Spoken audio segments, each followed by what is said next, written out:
mu by'ukuri birababaje kandi biteye agahinda. Birababaje kandi biteye agahinda. Ijambo riratubwiye ngo bazabona ishyano abita ikibi icyiza, abafata ikibi bakacyita icyiza, n'icyiza bakacyita ikibi. Bagafata ibiryohereye bakabishyira mu cyimbo cy'ibisharira, bagafata ibizira bakaba ari byo bita ibintu byiza. Mu by'ukuri ijambo ry'Imana riratubwiye ngo bazabona ishyano, kandi ni ukuri. Birababaje kandi biteye agahinda, aho usanga abantu benshi cyane shitani irimo irabafata ikabahuma amaso ikabereka ko ibyo kubatesha agaciro ari byo by'agaciro. Nahanyuze bakamuha induru bamwita indaya kandi ntiyasambaye. Baramuseka bamuha induru, ariko umwanzi w'icyo amukora ni ukumurya urwara ati dore wabemeje, kandi byamutesheje iki? Agaciro. Mu by'ukuri shitani irimo irafata ibintu byo gusebya abantu ikabereka yuko ahubwo ari byo bintu bizima by'agaciro. Ariko nshuti zanjye, ndabagira inama mbabwira ngo duhindure uburyo twe tutazabona ishyano nk'uko ijambo ry'Imana ribitubwiye. Imana yamaye ubutumwa irambwira ngo bwo mbugeze ku bantu bose bemera Kristo nk'umwami n'umukiza. Haleluya. Iyaba Imana yatwemeraga, kuko niyo fondasiyo ya mbere yo kwakira igisubizo giturutse kuri yo. Ariko dore ikibabaje giteye n'agahinda, mesaje eshanu zose Imana yamaye ndimo gusohoza buri wese akireberamo imureba agafata umwanzuro ukwiriye, aho kugira ngo zishime abantu turi mu murimo w'Imana n'izitugaye. Mesaje ya mbere njyewe nyiyakira nk'umuhanzi byanteye agahinda. Imana yarambwiye ngo ntinyigeze ku bantu turimo kugabura ibyayo. Mbaza Imana nese Mana, ubu butumwa burareba twebwe abaririmbyi n'abavugabutumwa n'abapasitori bonyine? Imana irambwira ngo ntago ari abo ngabo bonyine. Iyihe mpamvu usanga duhangara tugahagarara tugahamya ngo turakijijwe, ariko kwera imbuto zikwiriye bihannye bikatunanira? Naho amagambo ari mu Bacamanza igice cya 14 murongo wa 7 kugera ku wa 9 avuga kuri Samusoni cya gihe yari amaze kwica intare. Bibiliya itubwira uburyo Samusoni yishe intare, agasubira inyuma akajya kureba iyo ntumbi y'intare ngo ayisanzemo irumbo ry'inzuki n'ubuki bwazo. Arabuhakura agenda burya agera kuri se na nyina arabubaha nabo baraburya, ariko ntiyababwira ko yabukuye mu ntumbi y'intare. Kandi urabizi ubuki ni umuti, ubuki buraryoha, ndetse n'umuntu uri ubuki buramuhembura. Imana irambwira ngo genda mubwire. Mesaje ya kabiri Imana yampaye yanumye ku bantu bakunda gusenga. Mpabwa ijambo riri mu Migani igice cya 30 umurongo wa 33, ni ayo murongo gusa. Hari ijambo rivuga ngo gucunda amata kuresa amavuta. Imana yavuganye nanjye yambajije imirimo 3 ikorwa mbere yo kugira ngo amata acundwe. Navuzemo umurimo wa mbere n'uwo gutunganya igisabo, umurimo wa kabiri n'uwo gusasira igisabo, umurimo wa gatatu n'uwo kubuganiriza amata muri icyo gisabo, umurimo wo gucunda amata ukabona gutangira. Imana irambaza ngo none se uramutse ufasha amata ukayabuganiriza mu gisabo kitari cyoga, ayo mata yaguhesha umusaruro? Nakana uko murabizi ayo mata arapfa. Imana irambwira iti genda umbwirire abantu bahora imbere yanjye bantitiriza bampamagara, bambwira ngo nze nture muri bo horane nabo. Imana irambwira ngo bambwirire babanze batunganya ahantu nakagombye gutura muri bo, barebe ko ntururuka naza nkakorana nabo. Ariko mu gihe ari nta gutunganya aho nakagombye gutura muri bo, bazafata umunsi wo kumpamagara biyongeze n'undi babura kubumva pe. Bishatse kuvuga ngo ni kenshi abantu bafata ibihe basenga bahamagara Imana ngo iture muri bikorane nabo, ariko Imana yabitegereza yabareba ikabona bageranywa n'ibisabo bitogeje ariko birimo gushaka kujyamo amata. Tukabazwa ngo mbese turimo turahamagarira Imana gutura hehe muri twebwe? Haratunganye cyane natwe Imana iratubona nka biriya bisabo bitogeje bishaka kujyamo amata. Ni ikibazo. Muri izi mesaje ndazitambutse umuntu akireberamo imureba agafata umwanzuro ukwiriye. Imunyereka yirambuye amaboko, imunyereka ahambiriye amaguru, ahambiriye n'amaboko. Ni umunyamasezerano yaherejwe igitabo kucyakira biramunanira kubera ko ahambiriye. Hirya hari igikapu arabwirwa ngo tera intambwe ugifate, biramunanira kubera ko ahambiriye. Imana irambwira ngo dore benshi mu bantu nge nivuga nihe nabo ko bimereye ngukuriya, banze kureka, banze kuzibukira, banga gutandukana na bimwe mu bintu bwabo bazi byabahinduye imbohe by'ibyaha, ngo ariko burya si uko ibisubizo bitarimo gutangwa, ariko kubera bya byaha twanze gutandukana nabyo, bya byaha twanze kuzibukira ngo tureke, nibyo birimo gutuma Imana irambwira ngo dore abantu benshi barimo barahamya ngo bafite agakiza, baravuga ngo bafite agakiza, bitwa ko bafite agakiza, ariko ndimo kwitegereza nkareba nkasanga urwego rw'agakiza benshi bitwa ko bafite ari ruriya. Nk'urugero njyewe nawe nk'abantu twakabaye icyitegerezo cy'imirimo myiza, urwego rw'agakiza kacu ni uruhe? Ni ikibazo. Mesaje ya gatanu Imana yampaye yantumye ku mugeni wa Kristo, kandi turi ku ntego ivuga ngo Imana yatwemeraga, kandi murabizi twese duhamya yuko turi abageni. Imana yampaye ijambo riri mu ndirimbo ya Salomo igice cya 8 umurongo wa 8 rivuga ngo dufite murumuna wacu utarapfundura amabere, tuzamugira dute gihe azasabirwa. Ndimo nditegereza benshi muri abantu bahamya ngo ni abageni banjye, barimo kuvuga ngo ni abageni banjye, bitwa ko ari abageni banjye. Nkabitegereza nkabareba nkasanga benshi muri bo byangombwa byakagombye gutuma bemerwa nk'abageni bashyitse bitarimo kubarangwaho, kandi igihe gitoya cyane nkaza gutwara umugeni. Ariko yaba Imana yatwemeraga, kandi icyo turimo gusabwa nta kindi ni ukwihana, tugakura ibishimwa mu bigawa kugira ngo twemerwe. Ngo iteka Imana Nyiringabo yantumye ku bantu bose bemera Kristo nk'umwami n'umukiza. Ukurikije izi mesaje 5 zose wumvise, waburamo nimwe kurebamo. Cyakora Imana yampaye ijambo irambwira ngo ryo nzarigeze ku muntu wemera kwihana, agatunganya aho iteka Imana igomba gutura muri we.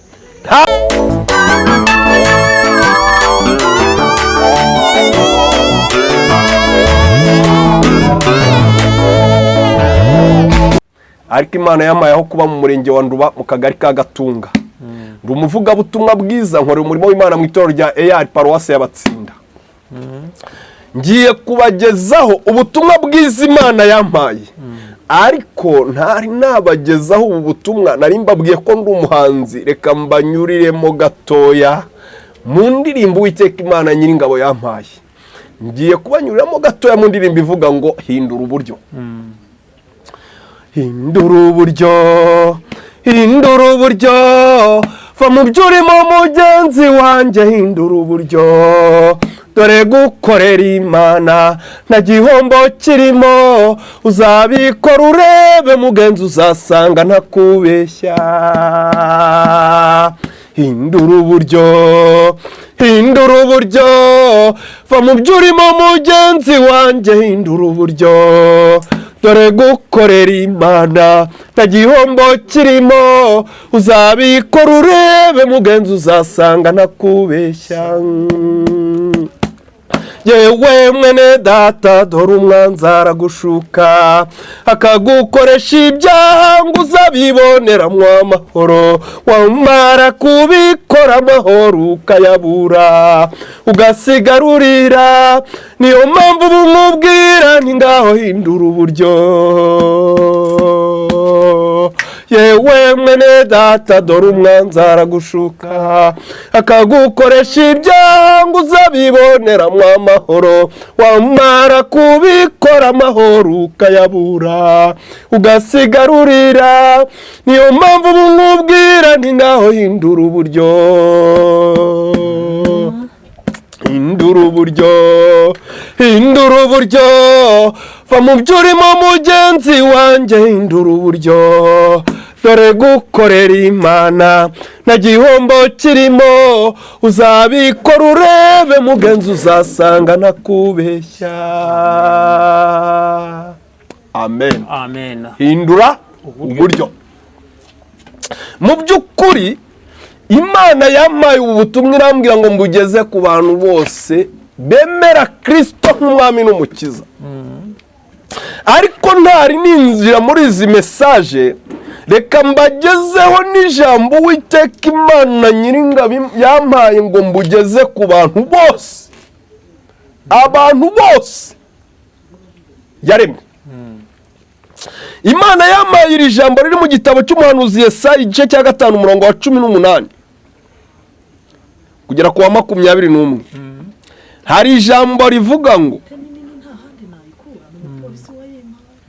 bazabona ishyano abakururisha gukiranirwa ingeso zabo mbi nk'ukurura umugozi, bakurura n'icyaha nk'ukurura umurunga w'igare, bakavuga bati ngaho natebuke agire vu umurimo we tuwurebe, n'umugambi wera wa Isiraheli wigire hano uze tuwumenye. Bazabona ishyano abita ikibi cyiza n'icyiza bakacyita ikibi, umwijima bawushyira mu cyimbo cy'umucyo, n'umucyo bawushyira mu cyimbo cy'umwijima, ibisharira babishyira mu cyimbo cy'ibiryohereye, n'ibiryohereye bakabishyira mu cyimbo cy'ibisharira. Bazabona ishyano abiyita abanyabwenge bajijutse, bazabona ishyano abigira intwari zo kunywa inzoga, bakagira imbaraga zo guturira ibisindisha. Imana itugirire neza. Amen. Mu by'ukuri birababaje kandi biteye agahinda, birababaje kandi biteye agahinda. Ijambo riratubwiye ngo bazabona ishyano abita ikibi icyiza, afata ikibi bakacyita icyiza, n'icyiza bakacyita ikibi, bagafata ibiryohereye bakabishyira mu cyimbo cy'ibisharira, bagafata ibizira bakaba ari byo bita ibintu byiza. Mu by'ukuri ijambo ry'Imana riratubwiye ngo bazabona ishyano, kandi ni ukuri birababaje kandi biteye agahinda, aho usanga abantu benshi cyane shitani irimo irabafata ikabahuma amaso ikabereka ko ibyo kubatesha agaciro ari byo by'agaciro. Nk'urugero rutoya, uzarebe ibintu byose tubwirwa kwihana tukareka, nyiri ukubikora usanga hari agaciro afite. Nk'urugero, uzarebe nk'umuntu wafashe amafaranga yakashora akanywa inzoga, nk'uko ijambo ry'Imana ribitubwiye ngo bazabona ishyano, ukamubona yasinze, uba ubona hari agaciro afite imbere yawe na gato? Ibaza ari nkawe byabayeho, ni ikibazo. Uzarebe hanze hari ukajya ukabona umwana w'umukobwa aragenda ameze nk'uwambaye ubusa ku musozi, nahanyuze bakamuha induru bamwita indaya kandi ntiyasambaye, baramuseka bamuha induru, ariko umwanzi w'icyo amukora ni ukumurya urwara ati dore wabemeje, kandi byamutesheje iki? Agaciro. Mu by'ukuri shitani irimo irafata ibintu byo gusebya abantu ikabereka yuko ahubwo ari byo bintu bizima by'agaciro. Ariko nshuti zanjye, ndabagira inama mbabwira ngo duhindure uburyo twe tutazabona ishyano nk'uko ijambo ry'Imana ribitubwiye. Imana yamaye ubutumwa irambwira ngo bwo mbugeze ku bantu bose bemera Kristo nk'umwami n'umukiza. Haleluya. Imana yamaye ijambo riri mu gitabo cy'umuhanuzi Yesaya igice cya 49 umurongo wa 8. Yesaya 49 umurongo wa 8 haravuga ngo, igice cya 49 umurongo wa 8, hari ijambo rivuga ngo Uwiteka aravuga ati, aravugana nande? N'abantu bose barimo kumva ubutumwa bwiza. Igihe cyo kwemererwamo ndagusubije, no ku munsi wo gukirizwamo ndagutabaye, kandi nzagukiza. Haleluya. Ngutangeho isezerano ry'abantu kugira ngo uhagurutse igihugu tume baragwa gakondo yabo yabaye umwirare. Mu by'ukuri burya fondasiyo ya mbere yo kwakira igisubizo giturutse ku Uwiteka Imana ni uko ikwemera. Haleluya. Kandi kugira ngo nawe ubwawe ugire abantu wahagurutsa, ugomba kugira ahantu uhaguruka, kuko niho wahagurutsa abandi wicaye. Ubu butumwa mbutambutsa ndi ku ntego ivuga ngo iyaba Imana yatwemeraga, kuko niyo fondasiyo ya mbere yo kwakira igisubizo giturutse kuri yo. Ariko dore ikibabaje giteye n'agahinda, mesaje 5 zose Imana yamaye ndimo gusohoza buri wese akireba, imureba agafata umwanzuro ukwiriye, aho kugira ngo zishima abantu turi mu murimo w'Imana n'izitugaye. Mesaje ya mbere njye nyiyakira nk'umuhanzi byanteye agahinda. Imana yarambwiye ngo ntinyigeze ku bantu turimo kugabura ibyayo.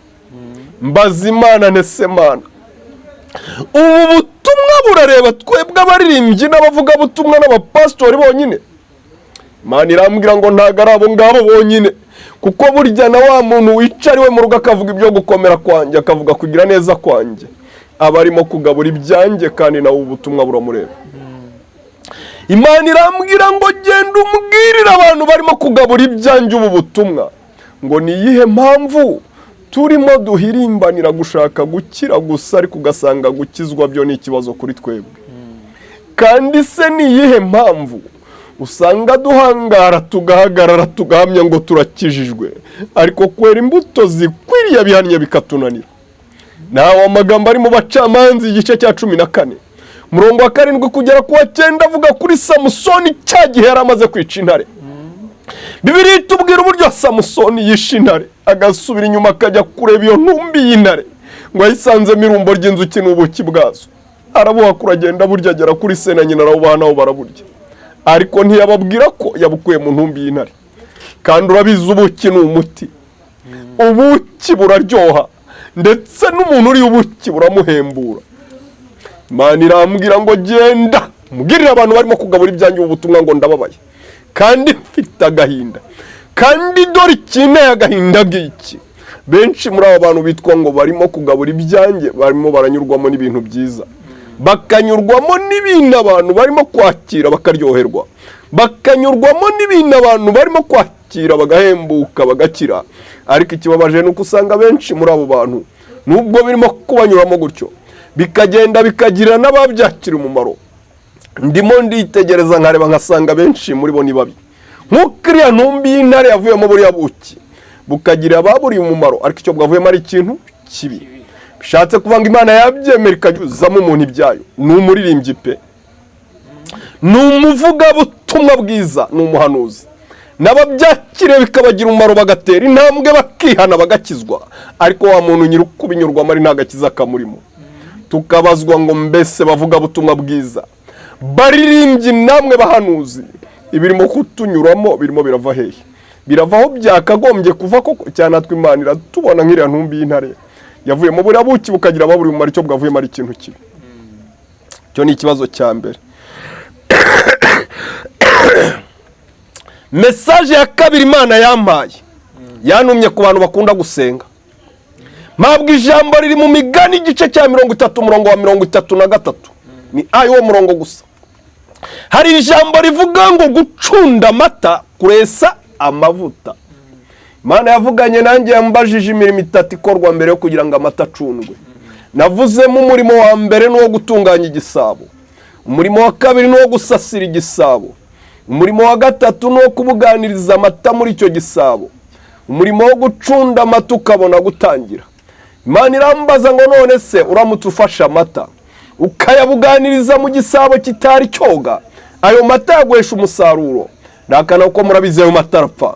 Imana irambwira iti genda umbwirire abantu bahora imbere yanjye bantitiriza bampamagara, bambwira ngo nze nture muri bo horane nabo, ngo ni byiza kuko ndimo ndahamagarwa n'abantu benshi, ngo ariko se ko ndi Imana yera nk'abandi Imana ikiranuka, nk'abandi Imana ikunda gutura ahantu hatunganye, ndimo ndahamagarirwa kuza gutura hehe muri aba bantu? Imana irambwira ngo bambwirire babanza batunganya ahantu nakagombye gutura muri bo, barebe ko ntururuka naza nkakorana nabo. Ariko mu gihe ari nta gutunganya aho nakagombye gutura muri bo, bazafata umunsi wo kumpamagara biyongeze n'undi baburo kubumva pe. Bishatse kuvuga ni kenshi abantu bafata ibihe basenga bahamagara Imana ngo iture muri bikorane nabo, ariko Imana yabitegereza yabareba ikabona bageranywa n'ibisabo bitogeje ariko birimo gushaka kujyamo amata. Tukabazwa ngo mbese turimo turahamagarira Imana gutura hehe muri twebwe? Haratunganye cyane, natwe Imana iratubona nk'abiriya bisabo bitogeje bishaka kujyamo amata. Ni ikibazo. Muri izi message ndazitambutse umuntu akireberamo imure agafata umwanzuro ukwiriye. Message ya gatatu Imana yambaye yanumye ku bantu bose bivuganiye nayo ikabaha amasezerano. Kandi mu by'ukuri hari umukristo w'undi udafite amasezerano, kandi iby'Imana yagiye itubwira n'ukuri. Imana yampaye yerekwa, yanyeretse umunyamasezerano wivuganiye n'Imana by'ukuri, ahagaze imbere yanjye yegeranyije amaguru, imunyereka yirambuye amaboko, imunyereka ahambiriye amaguru ahambiriye n'amaboko. Ni umunyamasezerano yaherejwe igitabo kucyakira biramunanira kubera ko ahambiriye. Hirya ye hari igikapu arabwirwa ngo tera intambwe ugifate biramunanira kubera ko ahambiriye. Imana irambwira ngo dore benshi mu bantu nge nivuganiye nabo uko bimereye ngukuriya, banze kureka, banze kuzibukira, banga gutandukana na bimwe mu bintu bwabo bazi byabahinduye imbohe by'ibyaha, ngo ariko burya si uko ibisubizo bitarimo gutangwa, ariko kubera bya byaha twanze gutandukana nabyo, bya byaha twanze kuzibukira ngo tureke, nibyo birimo gutuma kwakira ibyacu bidashoboka. Bishatse kuvuga ngo burya ikibazo si Imana yahaye abantu amasezerano, ikibazo si Imana yahaye abantu amasezerano, ahubwo ikibazo cyabaye twebwe ba nyir'ukwakira, tukabwirwa ngo twakwemeye tukihana, tugatandukana n'ibyo byaha byatugize imbohe, tukabona tukakira icyo Uwiteka Imana yavuganye natwe. Ntituba bo gutegereza ibitazasohora kandi ikibazo ari bande? Ari twebwe. Message ya kane Imana yampaye yanumye ku bantu bose bahamya ngo bafite agakiza. Imana yongeye kunyereka mpagaze mu iteraniro ry'abantu benshi cyane, bose bari bambaye ingofero hatavuyemo n'umwe, kandi tuzi ko ingofero ivuga agakiza. Ariko ninkubwira ingofero zari zambawe na ririya teraniro, uragira agahinda nawe ugeranye n'agakiza kawe nk'umuntu wakabaye icyitegererezo cy'imirimo myiza. Ingofero zari zambawe n'iryo teraniro zari za ngofero abana bakora mu birere. Unyagirwa iriya ngofero yakumarira iki? Izuba ari ryinshi yakumarira iki? Wayambara ukajya mu bantu. Imana irambwira ngo dore abantu benshi barimo barahamya ngo bafite agakiza, baravuga ngo bafite agakiza, bitwa ko bafite agakiza, ariko ndimo kwitegereza nkareba nkasanga urwego rw'agakiza benshi bitwa ko bafite ari ruriya. Nk'urugero njyewe nawe nk'abantu twakabaye icyitegererezo cy'imirimo myiza, urwego rw'agakiza kacu ni uruhe? Ni ikibazo. Message ya gatanu Imana yampaye yantumye ku mugeni wa Kristo, kandi turi ku ntego ivuga ngo Imana yatwemeraga, kandi murabizi twese duhamya yuko turi abageni. Imana yampaye ijambo riri mu ndirimbo ya Salomo igice cya 8 umurongo wa 8 rivuga ngo dufite murumuna wacu utarapfundura amabere, tuzamugira dute igihe azasabirwa. Nk'urugero rutoya, uri umubyeyi ufite umwana w'umukobwa agakura akageza igihe cyo gushaka umugabo nta mabere agira, wabyitwara mute? Nk'urundi rugero, uri umusore ukeneye umugore, urabizi abasore twikundiye abo bakobwa bize, bariya bafite amafaranga, bariya bavuka mu miryango ikomeye. Uyu mwana w'umukobwa akaba yize amashuri yose abaho, akaba afite ibifaranga ni byinshi, reka tuvuge yuko avuka kwa minisitiri runaka, uriya mukobwa nta mabere agira, wamushaka? Kristo arambwira ngo genda mubwirire uyu mugeni nitangiye nakubitiwe na mena y'amaraso kandi nkamutanga inkwano yanjye, ngo ni igihe gitoya cyane nkaza gutwara umugeni, ariko mfite ikibazo. Ndimo nditegereza benshi muri abantu bahamya ngo ni abageni banjye, barimo kuvuga ngo ni abageni banjye, bitwa ko ari abageni banjye. Nkabitegereza nkabareba nkasanga benshi muri bo byangombwa byakagombye gutuma bemerwa nk'abageni bashyitse bitarimo kubarangwaho, kandi ni igihe gitoya cyane nkaza gutwara umugeni. Ariko yaba Imana yatwemeraga, kandi icyo turimo gusabwa nta kindi ni ukwihana, tugakura ibishimwa mu bigawa kugira ngo twemerwe. Ngo Uwiteka Imana nyir'ingabo yantumye ku bantu bose bemera Kristo nk'umwami n'umukiza. Ukurikije izi message 5 zose wumvise, waburamo nimwe kurebamo. Cyakora Imana yampaye ijambo irambwira ngo ryo nzarigeze ku muntu wemera kwihana agatunganya Uwiteka Imana igomba gutura muri we, ntabwo kujya agaragara imbere yayo nk'igisabo kitogeje ariko kirimo gushaka kujyamo amata. Ijambo riri muri Yeremiya igice cya 31 n'umurongo waho wa 4 n'umurongo wa 5. Yeremiya igice cya 31 umurongo wa 4 n'uwa 5 rivuga ngo nzongera kukubaka nawe uzaba wubakitse wa mwari wa Isiraheli, uzongera kugira amashako yawe kandi uzasohokera mu mbyino z'abanezerewe, uzongera gutera inzabibu ku misozi y'i Samariya, abatezi bazatera kandi bazanezezwa n'imbuto zazo. Imana arambwiye ngo mbwira abantu bemera kwihana bagatunganya aho Uwiteka Imana igomba gutura muri bo, ntibabo kugaragara imbere yayo nk'ibisabo bitogeje bishaka kujyaho amata. Ngifite umugambi mwiza ukomeye wo kongera kugira ibyo yubaka muri abo bantu, nubwo shitani hari ibyo yari yararangije gusenya muri bo, kandi ifite umugambi mwiza ukomeye wo kuba yagarura amashako shitani yarangije kubambura.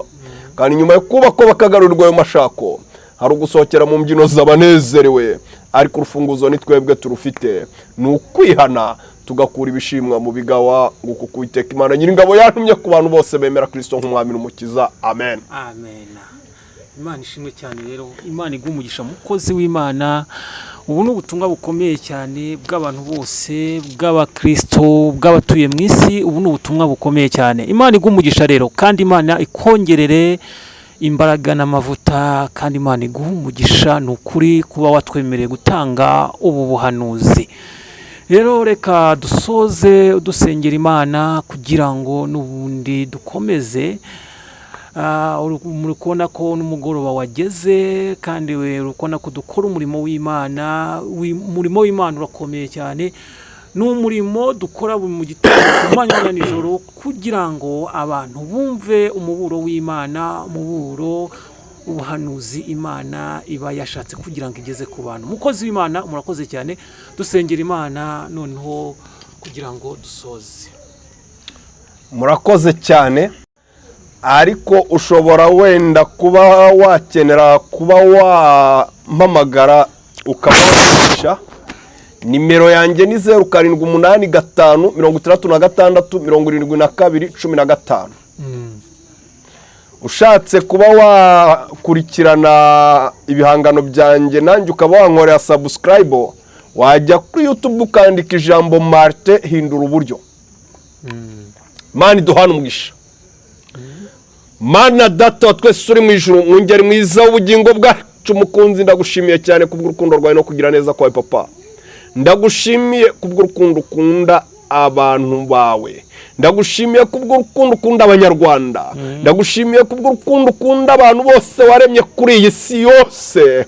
Data Nyiringabo Imana wararanye nanjye nsoje ubutumwa bwiza wampaye ku bana bawe. Ndakwisabiye kugira ngo nukuri buri wese wemera akakumvira, buri wese wemera guhindura uburyo, buri wese wemera gukebuka gahinduka kihana, nukuragirirwe neza nawe kandi abone ikimenyetso cy'ibyiza kandi neza bimubonekeho. Komeza ubane natwe muri byose, ukore ko kuganze kuri twe, kandi kugirirwa neza n'imbabazi byome ku bana bawe. Komisabye nizero urakoze wa mubyeyi we. Amen. Ubu buretse hagake. Imana ishimwe cyane, kandi Imana ihabwa icyubahiro.